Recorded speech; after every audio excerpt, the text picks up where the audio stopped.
Ya, kita lanjutkan dari proses tadi. Fotosintesa ternyata panjang, belum selesai. Nah, beberapa pertemuan, khususnya pertemuan yang pertama, saya katakan fisiologi banyak melibatkan fisika dan kimia, biofisika dan biokimia.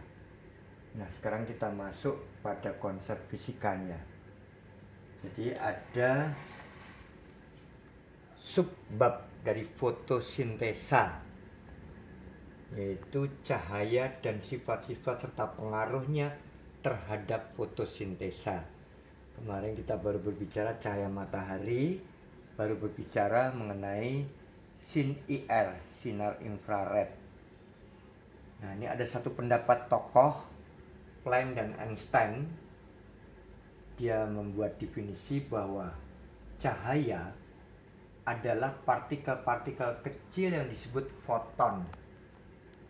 Cahaya adalah partikel-partikel kecil yang disebut foton. Jadi partikel itu bentuknya seperti benang-benang, tapi benang cahaya. Foton memiliki sifat-sifat materi dan gelombang. Maka foton tadi menghasilkan satu energi, disebut energi foton. Energi foton dinamakan kuantum.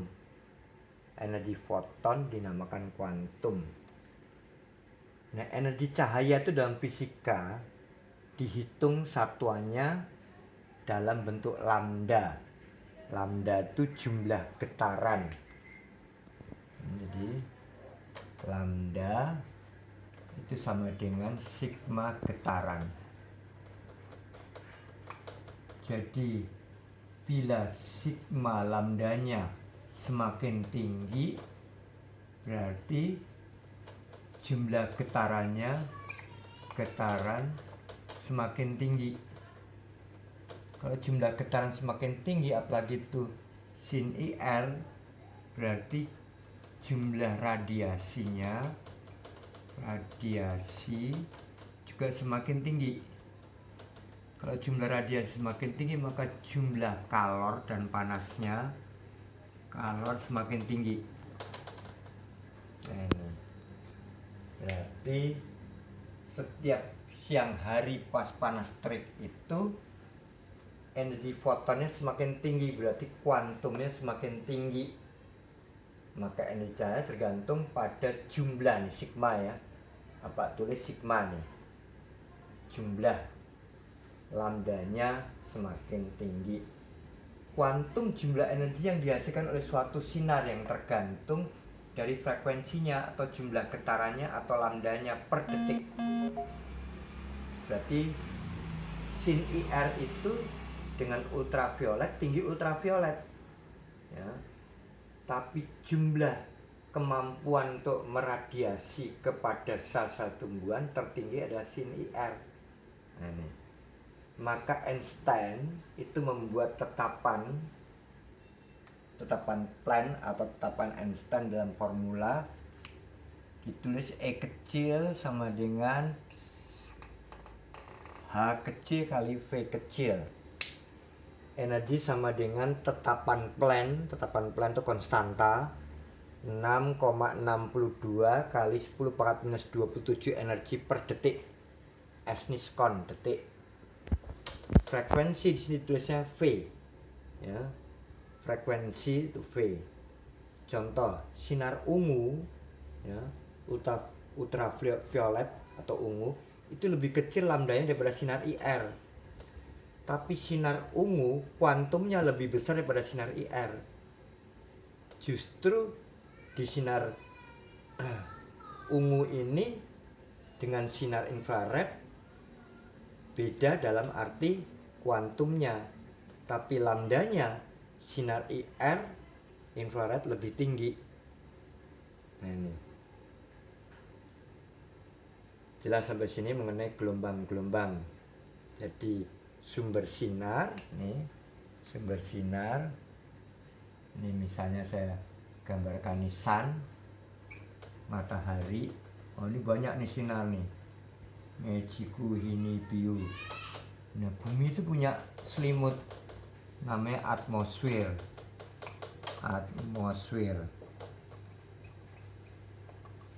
Masuknya sinar ke dalam lapisan bumi ini melalui peristiwa radiasi. Kenapa? Karena di luar angkasa ini nggak ada molekul gas, ruang hampa. Tapi kenapa panas kok sinar bisa sampai ke bumi? Itu melalui peristiwa radiasi. Jadi mulai terbitnya matahari sampai bumi itu terang, pagi hari fajar, itu membutuhkan 6 sampai 6,5 menit. 1 detik sinar di bumi ya, itu mempunyai kecepatan 3.400 km per detik. Nah, di luar angkasa bisa 2 kali ya. 1 detik sinar akan mencapai 6.800 km per sekon. Jadi Anda bisa menghitung sendiri. Bisa mencapai 6,5 menit ini, itulah jarak bumi dengan matahari ya, 6.800 kali 6,5 menit itu dijadikan detik berapa ya, 1 menit 30 detik, berarti kali 30 lagi kali sekian, itulah jarak bumi dengan matahari. Nah, itu nih tanya sama bapak fisika atau ibu fisika yang ngajar fisika. Nah, pernah Anda belajar fisika, kalori yang dilepaskan sama dengan kalori yang diterima. Hukum apa itu? Hukum Black. Hukum Black mengatakan jumlah kalor yang dilepaskan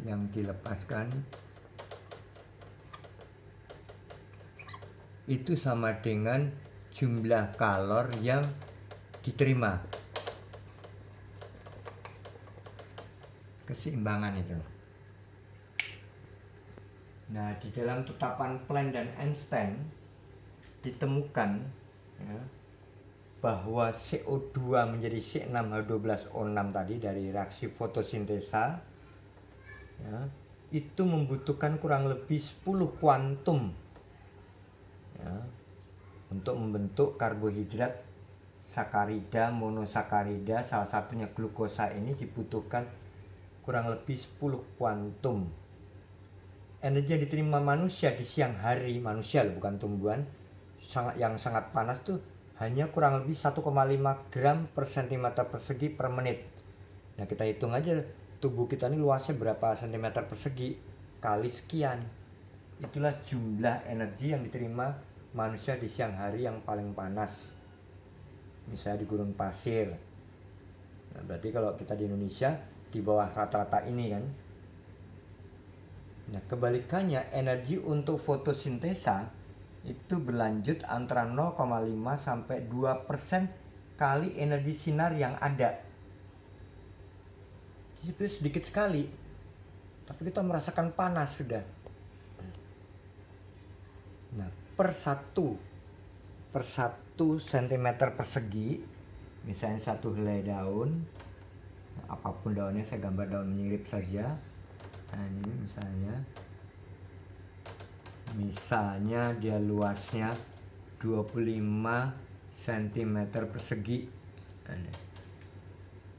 Nah, dia semakin luas daun ini jika dibandingkan dengan daun yang lebih luas, misalnya katakan ini luasnya misalnya 50 cm persegi, berarti 2 kali lipatnya. Maka yang lebar ini akan semakin banyak menerima energi, tapi juga dia paling banyak mengeluarkan energi. Makanya kenapa di gurun pasir tidak ada tumbuhan yang daunnya lebar, karena terlalu tinggi panasnya. Kebalikannya, daun-daun lebar ini kayak daun talas, daun-daun sente dan sebagainya itu di hutan tropis banyak, karena penguapannya sedikit, jumlah air dan curah hujannya tinggi gitu. Nah, sehingga bentuk perbandingan ini bisa menjadi standar morfologi tumbuhan, bentuk luar tumbuhan. Ya, banyak kan kaktus kan kalau di gurun pasir. Tapi kalau di hutan basah tropis hampir nggak ada tumbuhan kaktus, tumbuhan basah tropis. Nah, ini. Maka tumbuhan di daerah tropis disebut tumbuh-tumbuhan yang bersifat hidrofit. Hidrofit. Kalau tumbuhan di gurun pasir disebut tumbuhan epifit. Epifit atau tumbuhan berdaun jarum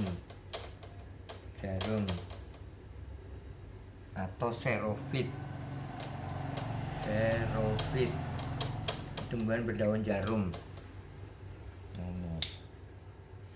Daunnya kecil-kecil penampangnya. Nah, ini dalam tetapan Planck, jumlah energi yang diterima oleh suatu daun sama dengan energi yang dilepaskan, diuapkan. Energi yang diberikan oleh sinar tergantung pada kualitas berapa lambdanya, intensitas sinarnya atau jumlah sinar per cm persegi per detiknya berapa, waktu penyinaran.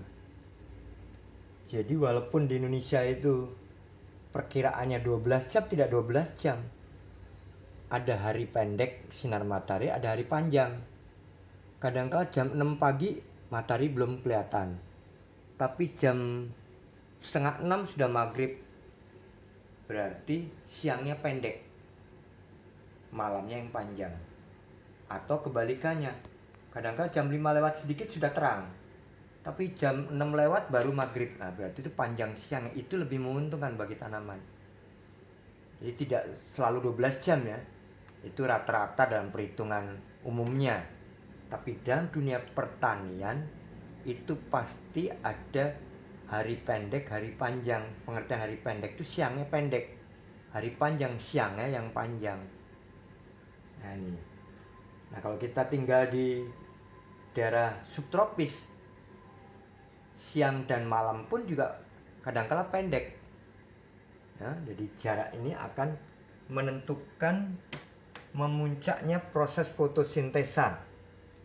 Energi diberikan oleh sinar tergantung pada kualitas berapa lambdanya, intensitas sinarnya, jumlah sinarnya per cm persegi per detik, waktu penyinarannya. Nah, kalau waktunya berubah-ubah, otomatis pengaruh fotosintesanya juga berubah-ubah. Maka memuncaknya proses fotosintesa jika sinar nila dan sinar infrared cukup tinggi. Nah, itu dianggap fotosintesa saat itu paling kuat. Maka dalam reaksi fotosintesa terjadi 6 CO2 digunakan untuk tadi metabolisme yang baru saja saya jelaskan tadi, ya toh. 6 CO2 digunakan untuk energi sel, tapi 6 O2 dilepaskan. Siang dan malam tetap melepaskan O2. Menghisap CO2 tapi bukan untuk bernapas. Dipakai karbohidrat, yang dipakai bernapas O2-nya. Tadi menurut analisa Engelmann, Blackman dan sebagainya. Dalam reaksi fotosintesa itu, jumlah CO2 yang diperlukan sama dengan jumlah O2 yang dilepaskan. Jadi misalnya jumlah CO2 dibutuhkan misalnya 100 kalori, maka jumlah O2 yang dilepaskan juga ada 100 kalori. Berarti jumlah yang sama dibagi, pembaginya sama, maka hasilnya pasti 1. Volume pernapasan O2 yang terlepas dibagi volume CO2 yang digunakan sama dengan 1. 1 itu indeks. Lebih sedikit tidak, kurang juga tidak, karena jumlahnya sama. Katakan volume O2-nya 50 kalori, volume CO2-nya juga 50 kalori. Pasti hasilnya 1. Maka 1 ini disebut quotient, bukan koefisien ya. Quotient respirasi. Jangan tertukar dengan koefisien, tapi tulisannya quotient respirasi. Jadi standar tadi Donan equilibrium ya, yang sudah saya jelaskan ini. Standar Donan equilibrium itu standarnya sama dengan 1 itu adalah sigma CO2 dibagi sigma O2 sama dengan 1, dan sama. Nah, berarti dalam keadaan seimbang. Tapi kalau berubah lebih besar, katakan 1,5, berarti CO2 nya berlebih. Atau kurang dari 1, berarti O2 nya yang berlebih. Tidak ada keseimbangan, maka terhambat. Apa ciri? Secara morfologinya daun layu. Jadi layu belum tentu karena kekurangan air, tapi karena kelebihan sinar atau ketidakseimbangan antara jumlah O2 dan CO2 yang diabsorb oleh tanaman tadi. Jadi berlaku hukum Black. Jelaskan di sini. Jadi kalori yang dilepaskan sama dengan kalori yang diterima. Seperti kamu kalau pakai baju warna hitam di tempat panas akan terasa lebih panas jika dibandingkan kamu memakai baju warna putih. Maka tempat pengeringan ikan asin itu dialasi kaleng yang dicat warna hitam, karena dia mengabsorb kalori banyak, tapi dia menguapkan juga banyak, sehingga ikan-ikan yang basah tadi cepat keringnya, terutama di bulan-bulan kemarau. Nah, itu logika hariannya semacam itu. Ingat, indeks 1 sama dengan koefisien respirasi, bukan koefisien tapi koefisien respirasi. Maka kalau kita simpulkan perjalanan tadi dan yang kemarin, kuliah kemarin, terjadinya klorofil, faktor pembawaan yaitu gen. Jadi tanaman yang sama, ini katakan tanaman yang sama, tanaman A dan tanaman A aksen. Tanaman spesiesnya sama tapi varietasnya berbeda, sudah berbeda. Mungkin jumlah luas daunnya sama, tapi varietasnya sudah berbeda, juga berbeda. Jadi dalam penelitian kamu harus jabarkan klasifikasi dan taksonomi. Kalau kamu nanam padi apa? Padi pada umumnya namanya Oryza sativa, tapi varietas apa? Mungkin ada subvarietas lagi, atau mungkin sudah di bawah subvarietas apa? Kultivar, singkatan dari kultur variasi. Nah itu, seperti Ciherang itu sudah kultivar. IR27, IR28 dan sebagainya sudah perkawinan, sudah kultivar. Kamu harus kembali kepada bibit aslinya, karena untuk penelitian gitu. Nah, kenapa dibedakan? Tanamannya sama, beda varietas beda, karena DNA-nya nggak sama. Jumlah kombinasi DNA yang tidak sama. Seperti beberapa waktu kuliah yang kedua, Bapak sudah katakan kan, pohon yang sama, jati yang sama ditanam di Pulau Jawa, Jawa Barat saja, dengan jati yang ditanam di Jawa Timur sudah berbeda. Pohonnya sama, tapi kandungan DNA-nya sudah tidak sama. Karena struktur tanah, struktur iklim, struktur cuaca, tekstur, kontur, stratigrafi tanah yang memungkinkan membedakan kombinasi DNA. Ya, jadi DNA hati-hati, dianalisa lagi. Nah, ini tadi salah satunya faktor pembawaan oleh gen. Contoh, kamu beli rambutan Aceh di Jakarta, asalnya mungkin dari pasar Minggu deh, bagus, ngelotok. Kamu beli bijinya, kamu tanam di Jawa Tengah, keluar rambutannya tapi nggak ngelotok. Berarti sudah ada perubahan sifat-sifat kode genetik DNA di buah rambutan tadi. Walaupun dari spesies yang sama, tapi media tanamnya, tanahnya, alamnya sudah berbeda, akan berbeda lagi. Jadi berhasil tidaknya jangan yang dilihat dari varietas, jangan dilihat dari spesiesnya, tapi media tanam, cuaca, iklim pada suatu ketika. iklim mikro sekitar lahan itu bagaimana. Banyak faktor-faktor yang mempengaruhi DNA tadi. Faktor cahaya sebagai katalisator, ya kan? Di cahaya sebagai katalisator. Saya ulangi lagi, jangan bosan-bosan buat reaksi CO2 plus H2O menghasilkan C6H12O6 plus O2 dalam bentuk gas. Ini apa ini? Elektron dari sin IR, sinar infrared. Nah, ini sebagai katalisator, mempercepat reaksi, tapi dia tidak ikut bereaksi. Kalau ikut tidak terlalu banyak, yang sedikit sekali. Ya, nah ini dari spektrum yang sudah menjadi kuantum tadi. Ya, nah ini jumlah energi yang dihasilkan oleh suatu sinar yang tergantung dari frekuensinya, kuantumnya. Bisa dihitung. Ini semua bisa dihitung, ada rumusnya. Jadi tadi tetapan Planck menentukan ya buat jumlah kalori yang dilepaskan sama dengan kalori yang diterima itu Black. Tapi begitu dianalisa oleh Planck dan Einstein, dilarikan pada quotient respirasi sampai pada O2 yang diserap dalam respirasi sesuai dengan cahaya sebagai katalisator.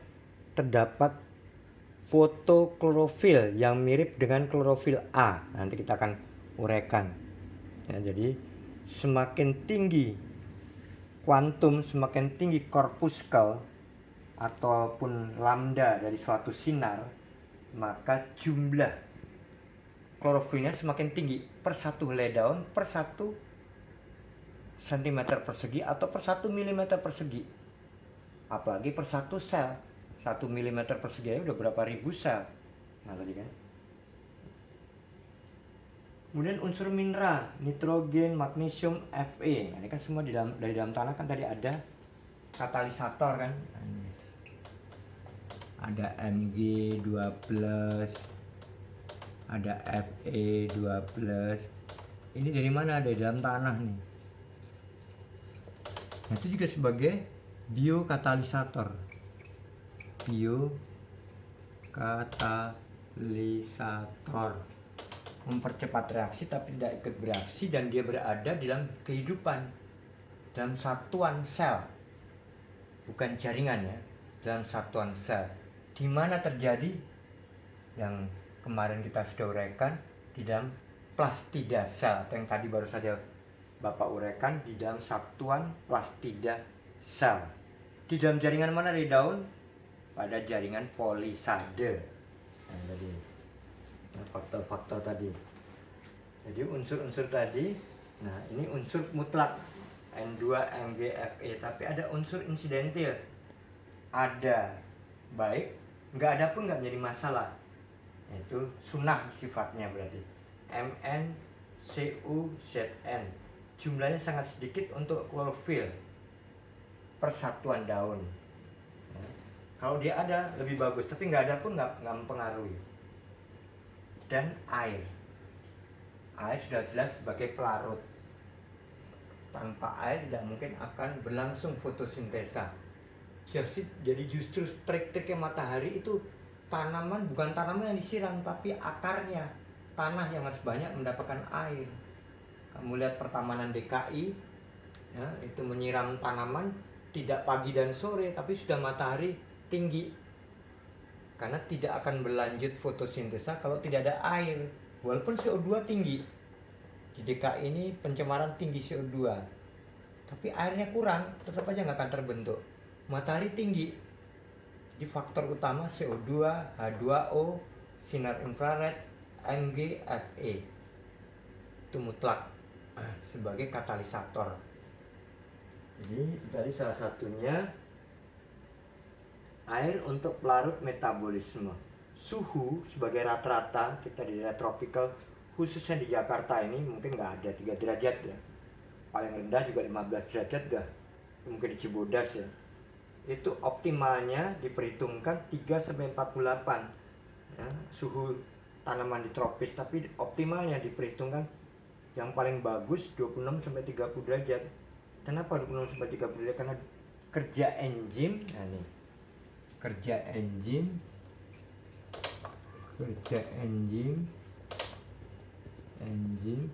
kerja hormon, kerja metabolisme sel, itu baru dapat berlangsung secara kuat bila berada antara 26 sampai 30 derajat. 26 sampai 30 derajat Celcius. Karena di atas 30 derajat Celcius panas terik, enzim tidak berlanjut.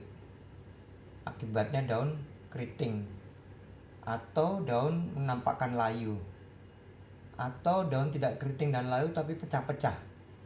Helai daun, ingat jaringan helai daun mesofil daun kekeringan. Atau kebalikannya, enzim masih berjalan tapi hormon. Akhirnya tanaman kontet-kontet, tidak bisa tinggi.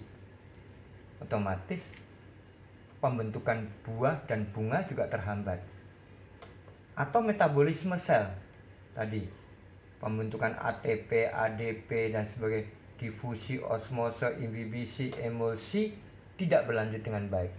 Dia berlanjut dengan baik pada batas optimum 60 sampai 30 derajat Celcius bagi tanaman tropikal ya. Bapak tidak bercerita tanaman subtropis, tapi dari tropikal, khususnya tanaman budidaya yang usianya pendek, hanya 3 bulan, paling lama 4 bulan, itu sangat sensitif dengan suhu tadi.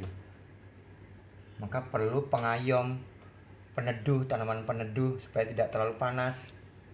Kalau terlalu teduh juga supaya terbuka, supaya dapat sinar matahari. Ini hubungan sederhana dari skema-skema ini. Nanti ada catatannya. Ya.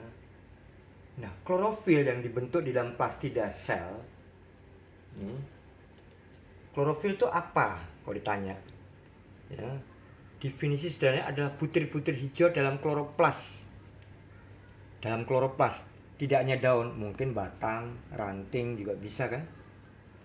Kloroplas tumbuhan umumnya berbentuk oval. Ya. Nanti kita akan uraikan sendiri dalam organel sel. Bahan dasar kloroplas disebut stroma. Jadi kalau secara sepintas, ini misalnya kloroplas berbentuk lonjong gitu. Nah, di dalam itu ada organel seperti huruf C gitu. Nah, di dalam ini ada plasma kloroplas nih. Plasma kloroplas. Kloroplas tumbuhan umumnya oval, bentuknya oval lonjong kan. Bahan dasar kloroplas stroma. Nah, ini bahan dasarnya, ini semuanya ini tadi, ini semua disebut sebagai stroma. Bahan dasar terbentuknya kloroplas di dalam suatu sel. Butir-butir dalam stroma tadi namanya grana. Nah, ini ada stroma nih. Ini saya anggap butir-butirnya ini tadi. Kasih tanda berbeda. Butir-butirnya ini namanya grana.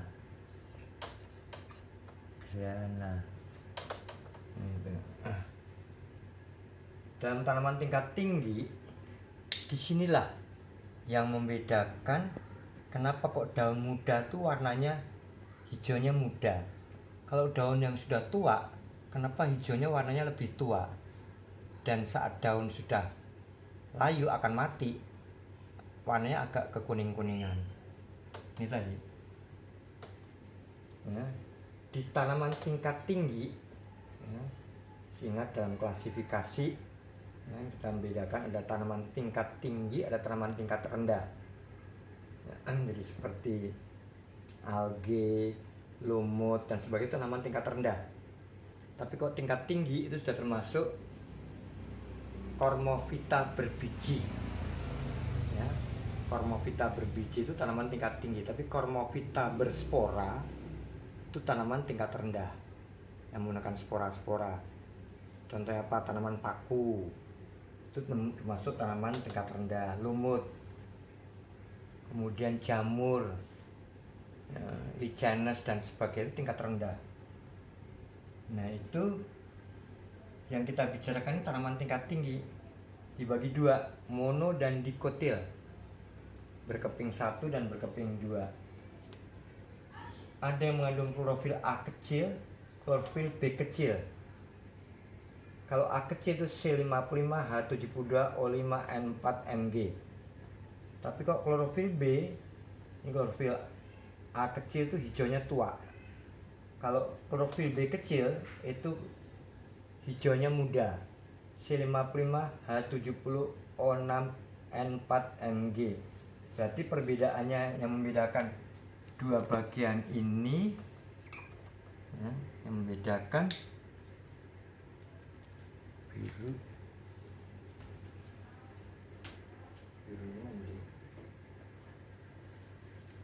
yang membedakan dari klorofil A dan klorofil B ini adalah C-nya tetap, tapi hanya ada H2O1, H2O. Lainnya sama kan? Jadi klorofil A ini kekurangan H2O, tapi klorofil B konstan. Ya kan? Di sini kelebihan H2O, sini kekurangan H2O. Hanya beda di air saja sudah membedakan warna daun. Nah, kalau kita uraikan rumus bangun klorofil, memang sederhananya C6H12O6 dia akan membentuk zat hijau daun dalam plastida tadi. Zat hijau daun itu kayak apa? Nah, ini rumus bangunnya. Jadi ada yang segi 6, bensena. Ada yang segi 5, berarti pentamer. Bila Anda melihat ada strip 2, itu berarti atomnya 2. Nah, ini seperti C strip 2O, berarti O-nya O2, oksigen. Cn 2, berarti N-nya 2. CH, berarti C-nya 2. Nah, ini saling ikat-mengikat seperti sarang tawon begitu. Pada akhir buntut daripada klorofil tadi, kepalanya CH2 dan asam karbonat HC yang berikatan dengan oksigen, tapi buntut terakhirnya berupa oksigen membawa C20H30. C-nya 20, hanya 30. Baru ikutan N dan Mg ini sebagai katalisator tadi, disebut vitil. Vitil dapat terlepas menjadi vitol, berbeda rumusnya. C20H39OH. Berarti gugus OH berarti bersifat apa? Basa. Seperti contohnya NaOH. NaOH. Berarti dia membawa basa organik. Ini bersifat basa. Tapi kalau CH3COOH, nah ini asam. Ini basa tapi ini membawa asam. Jadi dia sifatnya asam. Nah, NaOH ini seperti gugus alkil, ROH. Ya, ini alkil nih. Rumus kimia apa? CnH2n plus 1. Misalnya C-nya 5. C-nya 5 berarti hanya 5 kali 2 10 tambah 1 11. H11. Ikutannya adalah OH. Ini gugus alkohol. Atau C-nya 6. C-nya 6. 6 kali 2 berarti 12 tambah 1 berarti hanya 13. Ikutannya berarti OH. Ini basa organik. Atau C-nya 10. C10. CnH2n. 20 tambah 1 21 berarti hanya 21, ikutannya OH. Ini semua basa organik. pH-nya di atas 7 semua. Itu di atas 7,3. Karena terikat gugus basa organik atau OH. Nah, itu semua di sini kita melihat ada karbon-karbon semua yang mengikat kan, maka disebut kimia karbon. Jadi pada akhirnya O berikatan dengan CH hanya 30, C-nya 20. Berarti gugus asam, bukan OH tapi CH. Jadi vitil ini bersifat asam. Vitil dalam dapat terlepas menjadi fitol. Gugusnya berubah menjadi basa organik CHOH, C20H39OH. Jika terkena hidrolisis dan enzim, maka berubah menjadi klorofilase. Nah, ini kan klorofil tadi semua ini tadi. Nah, klorofil yang diambil C20H39OH jika terkena reaksi hidrolisis, karena tadi fotosintesis harus ada hidrolisis kan, dan enzim hidrolisis, maka akan menjadi klorofilase. Ini enzim juga. Yang bukan enzim apa? Klorofilnya. Enzimnya namanya klorofilase. Yang berkaitan dengan sel itu berarti enzim. Nah, fitol tadi membentuk lipofil, rangka porfin. Rangka porfin ini tadi rangka, tapi kalau udah terlepas-lepas tidak menjadi fitil, tidak menjadi fitol lagi, tapi menjadi gugus organik biasa. Nah, ini nggak boleh terlepas nih. Nah, kalau terlepas berarti ada kerusakan dari klorofil, atau daunnya layu, atau hijaunya hilang, atau klorotik dan sebagainya. Maka di sini kita bedakan, ya. Ada sifat hidrofil atau mengikat air. Daun sendiri mengikat air, bukan daunnya menyerap air, ya, tapi dia mengikat dari dalam tanah. Nah, mengikat air di dalam tanah. Semakin tinggi evaporasi, maka semakin tinggi H2O yang keserap. Berarti semakin banyak air di daun. Kebalikan, semakin besar penguapan evaporasi, semakin sedikit air di daun. Maka seimbang kan jumlah air, jumlah H2O yang masuk sebanding dengan jumlah H2O yang teruapkan, sesuai dengan hukum Black. Ya, seperti kehidupan sehari-hari, kamu menjemur pakaian, nggak mungkin habis kamu kucek-kucek dalam keadaan lecek atau diacak-acak cepat kering, tapi harus ditebar dulu. Karena begitu ditebar, permukaannya makin luas, maka makin cepat dia mengering terkena sinar matahari. Begitu pula daun juga gitu, semakin lebar daun, maka semakin besar evaporasinya, berarti semakin butuh kekuatan air dari dalam akar menuju ke daun. Kapan terjadi itu? Pasti siang hari, karena malam hari nggak ada penguapan. Evaporasi terjadi terutama pada saat siang terik tadi, panas terik. Nah, ini hubungannya nanti dalam percobaan-percobaan yang kamu akan jumpai. Nah, ini tadi sebagai cahaya, ya, dan sebagainya. Nah, sehingga setiap perubahan tadi ada klorofil A kecil, klorofil B kecil, klorofil A, B. Klorofil A kecil merefleksikan sinar warna merah darah. Nah, jadi kalau kita melihat daun atau bunga berwarna merah darah itu, kandungan klorofil A kecilnya lebih tinggi daripada B-nya. Tapi ada klorofil yang B kecil merefleksikan merah kecoklat-coklatan. Daun atau bunga ada yang warnanya merah kecoklatan. Ya. Merah itu apa? Karbohidratnya rhodopsin, kemarin sudah saya uraikan. Ada klorofil A kecil, B kecil. Nah, ini menyerap sinar merah dan nila yang sangat banyak. Nah, berarti hubungannya tadi tentang keasaman. Kalau warna merah tinggi, jumlah merah itu tinggi, berarti dia bersifat asam. Tapi kalau jumlah birunya yang tinggi, maka dia bersifat basa, sesuai dengan hukum lakmus. Jadi kalau kamu lihat bunga, kelopaknya itu berwarna merah, itu sudah pasti asam. Kamu petik kelopaknya, kamu gigit saja udah asam. Tapi kalau kamu menemukan bunga berwarna biru, kamu petik kelopaknya, itu cenderung dia basah, pH-nya di atas 7. Dari kelopak bunga, dari warna daun, dari ranting, sudah dapat kita tentukan kira-kira keasamannya seberapa. Tapi nggak mungkin dong manusia memperkirakan itu kalau tidak menggunakan indikator universal, bukan lakmus. Kalau lakmus hanya membedakan asam dan basa, tapi asamnya berapa, basanya berapa, baru bisa dimonitor dengan indikator universal. Nah tadi, karena ada warna-warni, ada spektrum warna pada indikator universal.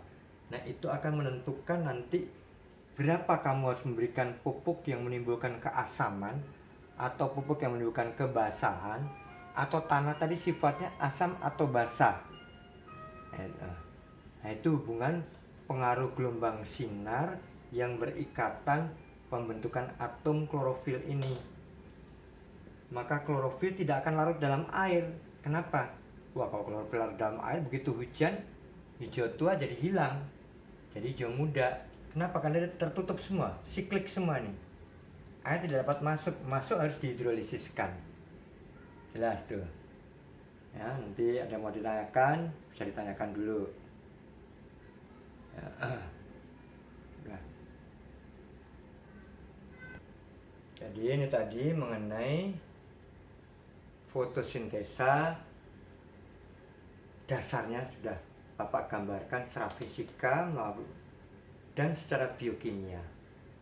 Nanti kita lanjutkan perjalanan fotosintesa dan karbohidrat, masih panjang.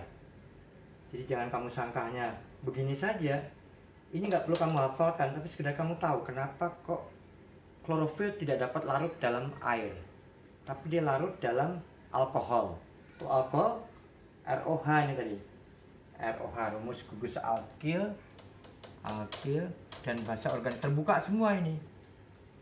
Tapi kalau H2OH plus OH tertutup semua, dia saling mengikat dia nih. Karbonnya saling membentuk jaring-jaring seperti sarang laba-laba. Ya, sehingga sulit air masuk, makanya klorofil tidak dapat larut dalam air tapi larut dalam alkohol. Seperti percobaan Angelman dan sebagainya tadi, kenapa harus direndam dalam alkohol? Nah, itu untuk ngecek yang ada klorofilnya akan larut, yang tidak ada tetap putih aja. Nah itu salah satu bisa dianalisa nanti di dalam pH protoplasma, pH akar, pH bunga, pH buah. Dalam satu tumbuhan belum tentu sama pH-nya, tergantung tinggi rendahnya suatu tanaman, apakah tanaman menaun atau tanaman semusim. Nah, ini kata kuncinya pada plastida yang berwarna, yang disebut kromoplas. Nah, kromoplas, kalau bunga berwarna putih, berarti bukan masuk kromoplas. Plastida yang tidak berwarna namanya leucoplas. Plastida tidak berwarna itu namanya leucoplas. Tapi plastida berwarna namanya kromoplas.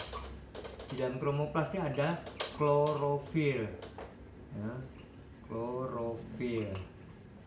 Itu sadijo daun, tapi sadijo daun kan banyak. Ada yang warna merah namanya rhodopsin, warna biru namanya cyanin, warna kuning namanya karotin. Nah, semacam tadi. Tapi leucoplas, contohnya bunga melati, tidak berwarna kan? Berarti dia banyak leucoplasnya daripada kromoplasnya. Ya, nanti kalau ditanya kenapa bunga itu berbeda-beda warna, karena mengandung karbohidrat yang di dalam plastidanya juga berbeda. Nah, tadi pembentukannya berbeda juga.